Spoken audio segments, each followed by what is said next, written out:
Amjad kitchen में आपको welcome करती हूँ। ये देखिए माशाल्लाह मैंने जो ओजरी क्लीन की है ना, ये देखें किस तरह ये शीशे की तरह चमक रही है। ठीक है ना, तो आपने मेरी वीडियो को एंड तक लाजमी देखना है, स्किप बिल्कुल भी नहीं करना।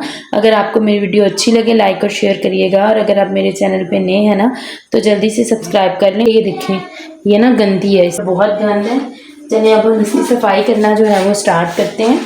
ये मैंने आपके सामने एक पीस लिया है, ठीक है, और नाइफ की मदद से हमने इसे इस तरह से इसका सारा जो है ना ऊपर इसके गंद जमा हुआ है उसको उतारना है। ठीक है, ये देखें ये इसका टॉवल है, और आपने इस तरह से ना, ये देखें आपको नज़र आ रहा होगा कितना इसके अंदर गंद है जो भी बाहर निकली जा रहा है। बस आपने इस तरह से करना है।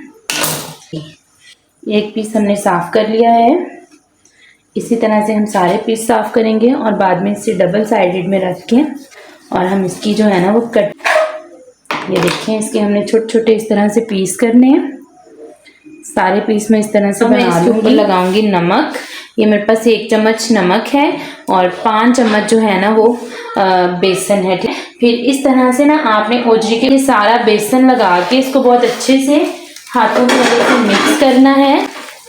ठीक है, और इस तरह से एक ढक्कन लूँगी और इसको जो है ना वो कवर करके 20 मिनट के लिए छोड़ दूँगी। अब ओजरी को मैं सिंक में ले आई हूँ, मैं टैप ऑन करती हूँ और आपके सामने ही मैं वॉश करूँगी और ये बहुत अच्छी दिखेगा माशाल्लाह, बिल्कुल साफ़ होगी।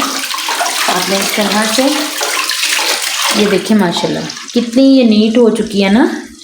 इसकी बैग भी चेक करें, वो निकल चुकी है। ठीक है, मैं दोबारा इसे प्रांत में शिफ्ट कर रही हूँ। ये देखें जी, इस तरह से ना मैंने इसके ऊपर थोड़ा सा सिरका लगाना है और सिरका लगाकर हमने इसे छोड़ देना है। ठीक है, इसमें जितनी भी जो है ना वो स्मेल अगर बच गई होगी, रह गई होगी थोड़ी सी, तो वो भी निकल जाएगी और आपकी ओजरी जो है ना वो ऐसे शीशे की तरह साफ़ होगी। आप इसका कोई भी पीस उठा लिए, ये देखिए माशाल्लाह कितनी ये नीट है माशाल्लाह। इसकी एक एक बोटी आप लोग चेक करें।